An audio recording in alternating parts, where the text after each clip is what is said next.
नमस्कार साथियों, class 12th MP board के सभी छात्रों को जय हिंद। तो आज आप लोगों का पेपर है, त्रैमासिक परीक्षा जीव विज्ञान का पेपर है 21 सितंबर को। आपको यहाँ पर परीक्षा से पहले यहाँ पर आपको बहुत ही ज़्यादा इम्पोर्टेंट क्वेश्चन आपको देख के जाने हैं। ये आपके परीक्षा में 100% फंस जाएंगे, इसकी यहाँ पर हम 100% की गारंटी लेते हैं। अगर आपने परीक्षा से पहले वीडियो नहीं देखा, आपके यहाँ पर कुछ क्वेश्चन छूट सकते हैं। तो यहाँ पर जो मैंने क्वेश्चन रखे हैं वो आपके लिए बहुत ही ज़्यादा इंपॉर्टेंट क्वेश्चन है। आप इन सभी क्वेश्चनों को अच्छे प्रकार से तैयार कर लीजिए, तो आपका जो पेपर है वो 100% एकदम से सही जाएगा। तो आप अगर वीडियो पर नए हैं तो वीडियो को प्लीज़ सब्सक्राइब करना ना भूलें और अपने सभी फ्रेंड्स को भी शेयर कर दें, लाइक कमेंट अवश्य करें। तो यहाँ पर दोस्तों आपको हम जितने भी प्रश्न बताएंगे वो आपके सभी परीक्षा के लिए काफ़ी इंपॉर्टेंट है। मोस्ट इंपॉर्टेंट क्वेश्चन आपको बताएंगे, ये आपको यहाँ पर अपनी परीक्षा के लिए तैयारी कर लेना है, ठीक है। यहाँ पर जैसे कि हमारा पहला क्वेश्चन कह रहा है सही विकल्प आपको चुनकर लिखना है। तो पहला क्वेश्चन यहाँ पर कह रहा है निषेचन क्रिया है, ये हमारी क्या है, एक नर युग्मक अंडाणु से संयोजन। तो यहाँ पर हमारा ऑप्शन नंबर ए वाला सही हो जाएगा। आप लोग कम समय में, हम आप लोगों को कम से कम समय में आपको सारे के सारे इंपॉर्टेंट क्वेश्चन कवर करवा दूंगा। आप अगर पूरे क्वेश्चन ये तैयार कर लेते हैं तो आपका इससे बाहर पेपर नहीं जाएगा। इसके बाद यहाँ पर कह रहा है आवृत बीजियों में मादा युग्मोद्भिद होता है। तो क्या होता है, भ्रूण कोश। कहाँ होता है, भ्रूण कोश। क्या होता है, भ्रूण कोश, भ्रूण कोश होता है। इसके बाद यहाँ पर कह रहा है भ्रूण झिल्लियाँ उपलब्ध कराती हैं। तो भ्रूण झिल्लियाँ जो होती हैं वो क्या उपलब्ध कराती हैं, वो यहाँ पर जो उसकी रक्षा और जो हमारा वो होता है पोषण, उसको उपलब्ध कराती हैं। तो ऑप्शन नंबर सी वाला यहाँ पर हमारा करेक्ट आंसर हो जाएगा। इसके बाद यहाँ पर क्वेश्चन नंबर 4 आता है। क्वेश्चन नंबर 4 यहाँ पर कह रहा है जरा अवस्था वयता का विज्ञान कहलाता है। तो वृद्ध रोग विज्ञान क्या कहलाता है, वृद्ध रोग विज्ञान। आप ये सभी इंपॉर्टेंट क्वेश्चन है, आप इनको अच्छी प्रकार से तैयार कर लीजिए। ये आपकी परीक्षा के लिए काफ़ी इम्पोर्टेंट क्वेश्चन है। इसके बाद यहाँ पर दोस्तों क्वेश्चन नंबर 5 आता है। तो क्वेश्चन नंबर 5 कह रहा है डीएनए पृथक्करण एवं शोधन की तकनीकी का विकास किया था। तो किसने किया था, वाटसन और इसने किया था। ऑप्शन नंबर सी वाटसन और किक्र ने किया था, वाटसन और किक्र ने किया था। इसके बाद नेक्स्ट क्वेश्चन यहाँ पर है रिक्त स्थानों की पूर्ति कीजिए। तो रिक्त स्थानों की पूर्ति यहाँ पर आपको लगभग हम 11 क्वेश्चन बताएंगे, आपको सिर्फ और सिर्फ इतने ही तैयार कर लेने हैं। तो यहाँ पर कह रहा है मानव उत्पत्ति वाला है, तो आप लिख देंगे लैंगिक उत्पत्ति वाला है। मानव है तो मानव क्या है, सजीव, सजीव वाला हो जाएगा, सजीव पराजक क्या है, सजीव पराजक है। इसके बाद कह रहा है कि मानव में निषेचन होता है। तो मानव में जो हमारा निषेचन होता है वो आंतरिक होता है। नर एवं मादा युग्मक होते हैं, ये हमारा हो जाएगा द्विगुणित। क्या हो जाएगा, द्विगुणित हो जाएगा।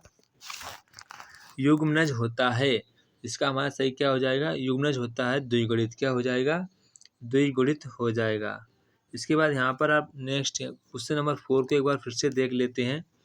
नर एवं मादा युग्मक होते हैं, तो कर देंगे इसको अगुणित। क्या कर देंगे, अगुणित कर देंगे, ठीक है। इसमें हमारा आंतरिक होगा, इसमें हमारा ये वाला होगा, इसमें हमारा लैंगिक होगा, ठीक है।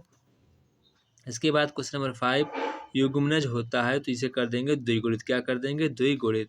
एक परिपक्व पुटक से अंडाणु ओवम के मोचित होने की प्रक्रिया को कहते हैं, क्या कहते हैं, अंडोत्सर्ग। क्या कहते हैं, अंडोत्सर्ग। क्या कहते हैं, अंडोत्सर्ग कहते हैं, ये आप ध्यान रखेंगे, अंडोत्सर्ग।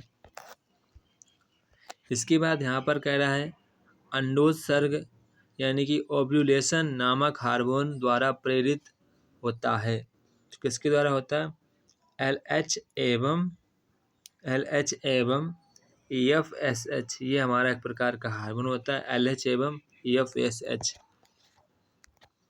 इसके बाद यहाँ पर क्वेश्चन कह रहा है कि नर एवं स्त्री युग्मक के संलयन को कहते हैं, क्या कहते हैं, निषेचन कहते हैं। क्या कहते हैं, निषेचन कहते हैं। इसके बाद यहाँ पर कह रहा है निषेचन संपन्न होता है। तो कहाँ पर संपन्न होता है, फैलोपियन नलिका में। कहाँ पर होता है? संपन्न होता है फैलोपियन नलिका में। कहाँ पर? फैलोपियन नलिका में संपन्न होता है। तो ये आप यहाँ पर कर देंगे। इसके बाद यहाँ पर कह रहा है युग्मनज विभक्त होकर की रचना करता है जो गर्भाशय के अंतरोपित होता है। तो क्या लिखेंगे यहाँ पर? भ्रूण के रचना करता है। इसके बाद यहाँ पर कह रहा है भ्रूण और गर्भाशय के बीच संवहनीय संपर्क बनाने वाले स्ट्रक्चर को क्या कहते हैं? तो उसे हम लोग अपरा कहते हैं। क्या कहते हैं? अपरा, जिसे आप लोग इंग्लिश में कहते हैं प्लीसेंटा। क्या कहते हैं? प्लेसेंटा आप लोग कहते हैं। ठीक है, क्या कहते हैं? प्लेसेंटा कहते हैं। ठीक है। इसके बाद यहाँ से आप लोगों के मैंने 2-2 नंबर वाले प्रश्न रखे, आप इनको अच्छे प्रकार से तैयार कर लीजिए। वीडियो को पॉज करते जाएं या फिर आप लोग यहाँ पर स्क्रीनशॉट भी लेते जाएं। आपको ये क्वेश्चन तैयार कर लेने हैं, ये आपकी परीक्षा के लिए काफ़ी इंपॉर्टेंट क्वेश्चन है। आप इन सभी क्वेश्चनों का स्क्रीनशॉट लेते जाइए और बाद में खटाखट पढ़ते जाना है। ठीक है, ऐसे आपका टाइम भी बच जाएगा और आपकी तैयारी भी अच्छी हो जाएगी। ठीक है, स्क्रीनशॉट लेते जाइए और पढ़ते जाइए आप लोग। इसके बाद यहाँ पर क्वेश्चन नंबर कह रहा है निम्नलिखित शब्दावलियों को सही विकासीय क्रम में व्यवस्थित कीजिए। परागण, बीजाणुजन, ऊतक और लघु बीजाणु, इसके बाद पराग मात्र कोश का नर युग्मक। आपको इन सभी पर क्या करना है? इस पर आपको सभी को विकासीय क्रम में लिखना कि सबसे पहले कौन आया था, इसके बाद क्या हुआ, इसके बाद क्या हुआ, आपको ऐसे वर्णन करना है। यहाँ पर मैंने इसका आंसर लिख दिया है, आप सभी आंसर का स्क्रीनशॉट लेते जाइए, साथ साथ में क्वेश्चन का भी स्क्रीनशॉट लेते जाइए ताकि आपको यहाँ पर जल्द से जल्द आपकी यहाँ पर तैयारी हो जाए। अब आप लोग इसको अच्छे प्रकार से तैयार कर लेना है। ठीक है, स्क्रीनशॉट ले लीजिए। इसके बाद यहाँ पर हमारा नेक्स्ट क्वेश्चन कह रहा है कि वृषण तथा अंडाशय के बारे में प्रत्येक 2-2 प्रमुख कार्यों का वर्णन कीजिए। यहाँ पर आपको वृषण और अंडाशय के बारे में 2-2 प्रमुख कार्यों का आप लोगों को वर्णन करना है। ठीक है, यहाँ पर मैंने इसके कार्य भी लिख दिए हैं, तो अब यहाँ पर इसकी स्क्रीनशॉट ले लेंगे। वृषण के कार्य यहाँ पर मैंने और अंडाशय के कार्य भी यहाँ पर मैंने लिख दिए हैं। यहाँ पर देखेंगे आपको मैंने लिख दिए हैं, आप इसका स्क्रीनशॉट ले लीजिए। अच्छे प्रकार से आपको तैयार कर लेना है। इसके बाद यहाँ पर क्वेश्चन नंबर नेक्स्ट है। क्वेश्चन नंबर नेक्स्ट यहाँ पर कह रहा है कि आप लोगों से मेंडल के प्रयोगों द्वारा लिए गए मेंडल द्वारा प्रयोगों के लिए मटर के पौधों को चुनने के क्या लाभ हुए। तो मतलब उसने मेंडल ने इस पौधे को मटर के पौधों का ही चयन क्यों किया, ये आपको यहाँ पर बताना है। तो यहाँ पर मैंने इसका आंसर लिख दिया, आप इसका स्क्रीनशॉट ले लीजिए। ये आपके लिए काफ़ी इंपॉर्टेंट क्वेश्चन है, इसलिए मैंने सोचा कि अपने छात्रों को हम वेरी इंपॉर्टेंट क्वेश्चन देंगे ताकि वो अपनी परीक्षा से पहले इसको अच्छी प्रकार से तैयार कर लें। आपसे बस एक छोटा सा रिक्वेस्ट है, आप अगर हमारी वीडियो पर नए हैं दोस्तों, वीडियो को सब्सक्राइब जरूर कर दें। हम आप लोगों के लिए इतनी मेहनत कर रहे हैं, तो आपका इतना एक तो दायित्व बनता है, सब्सक्राइब करने का आप लोगों का दायित्व बनता है। इसके बाद यहाँ पर दोस्तों हमारा नेक्स्ट क्वेश्चन यहाँ पर होगा, प्रश्न नंबर नेक्स्ट है। यहाँ पर कह रहा है यदि एक द्विरज्जुक डीएनए में 50% साइटोसिन होता है तो वह डीएनए में मिलने वाले एडेनिन के प्रतिशत की गणना कीजिए। तो यहाँ पर आपको एडेनिन की प्रतिशत की गणना करनी है। तो ये क्वेश्चन आपकी परीक्षा के लिए काफ़ी इंपॉर्टेंट है, आप इसको अच्छी प्रकार से तैयार कर लेना है। ये क्वेश्चन आपके एमपी बोर्ड 2022 में भी क्वेश्चन पूछा जा चुका है, आप इसको अच्छी प्रकार से तैयार कर लेना है। स्क्रीनशॉट सभी लोग छात्र लेते जाएंगे, ये आपके लिए काफ़ी इंपॉर्टेंट क्वेश्चन है, इनको आप हल्के में नहीं लेना है। ठीक है, इसके बाद नेक्स्ट क्वेश्चन यहाँ पर कह रहा है डीएनए की कौन सी विशेषता वाटसन और क्रिक को डीएनए प्रतिकृति के सेमी कंजर्वेटिव के रूप को कल्पित करने में सहयोग किया है। तो वो कौन सी इसकी वो है? तो यहाँ पर मैंने इसका आंसर लिख दिया है, प्रकृति है अर्ध संरक्षी। क्या है? अर्ध संरक्षी, ये इसका मेन आंसर हो जाएगा। तो आप इसको अच्छी प्रकार से स्क्रीनशॉट ले लीजिए और अच्छे प्रकार से इसको तैयार कर लीजिए। इसके बाद जो क्वेश्चन नंबर ये वाला क्वेश्चन है आपके लिए तो बहुत ही ज़्यादा इंपॉर्टेंट है क्वेश्चन, ये भी आपका एमपी बोर्ड 2023 की परीक्षा में क्वेश्चन आ चुका है। आप लोग इसको अच्छी प्रकार से तैयार कर लीजिए, ये आपके लिए काफ़ी इंपॉर्टेंट क्वेश्चन है। तो यहाँ पर आप देख लीजिए क्वेश्चन क्या कह रहा है।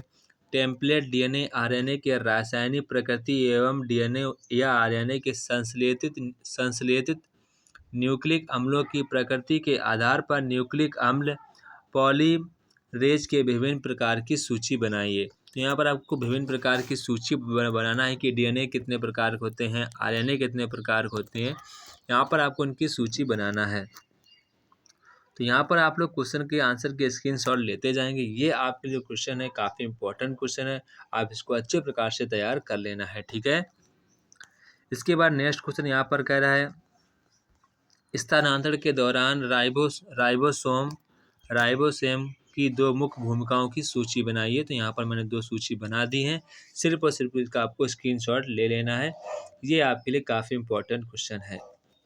इसके बाद नेक्स्ट क्वेश्चन यहाँ पर कह रहा है, ये क्वेश्चन भी आपके एग्जाम में आ चुका है, बोर्ड एग्जाम में, आप इसको भी अच्छे प्रकार से तैयार कर लेंगे। डार्विन के चयन सिद्धांत के परिच्छेद में जीवाणुओं में देखे गए प्रतिजैविक प्रतिरोध का स्पष्टीकरण कीजिए। तो यहाँ पर जो डार्विन के जो उन्होंने वो किया था, चयन किया था, उसके सिद्धांत के परिच्छेद में जो जीवाणु देखे गए थे उसका प्रतिजैविक प्रतिरोध का आपको यहाँ पर स्पष्टीकरण आप लोगों को करना है। तो यहाँ पर आपको मैंने आंसर लिख दिया, आपको इसके स्क्रीनशॉट लेते जाना है और यहाँ पर अपने सभी फ्रेंडों को भी शेयर ज़रूर करना है। अभी और इसका आंसर स्क्रीनशॉट ले लीजिए, इसके बाद यहाँ पर ले लेना है। इसके बाद यहाँ पर नेक्स्ट क्वेश्चन कह रहा है कि समाचार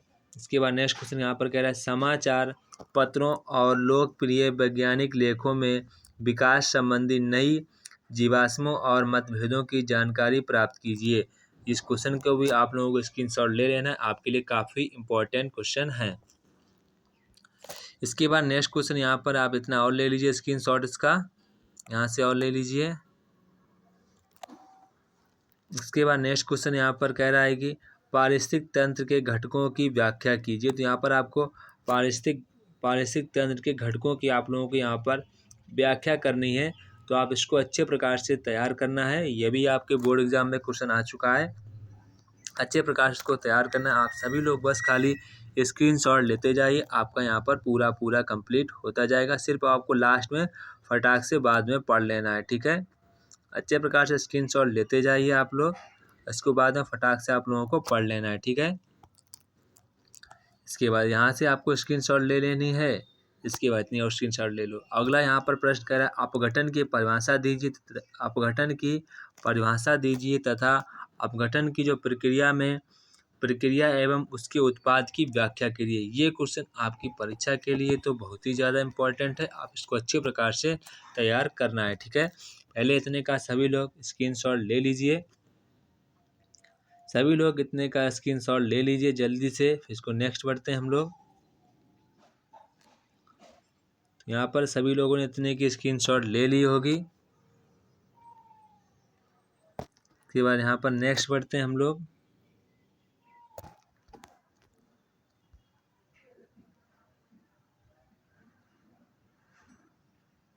इसके बाद आप लोगों को इतनी और स्क्रीनशॉट ले लेनी है, तो आपका पूरा हो जाएगा क्वेश्चन। तो आज के हमारे थे मोस्ट इम्पॉर्टेंट क्वेश्चन आपकी परीक्षा के लिए, मोस्ट इम्पॉर्टेंट क्वेश्चन थे आपकी परीक्षा के लिए। आप इन सभी क्वेश्चनों को अच्छे प्रकार से तैयार कर लीजिए, ये आपकी परीक्षा के लिए काफ़ी इम्पॉर्टेंट है। आप इन सभी क्वेश्चनों को अच्छे प्रकार से तैयार कीजिए, यकीन मानो आपकी परीक्षा में क्वेश्चन 100% फंसेंगे, इसकी हम गारंटी लेते हैं। तो जय हिंद साथियों, फिर मिलते हैं अपने नेक्स्ट वीडियो में, तब तक कि आप सभी लोगों को जय हिंद।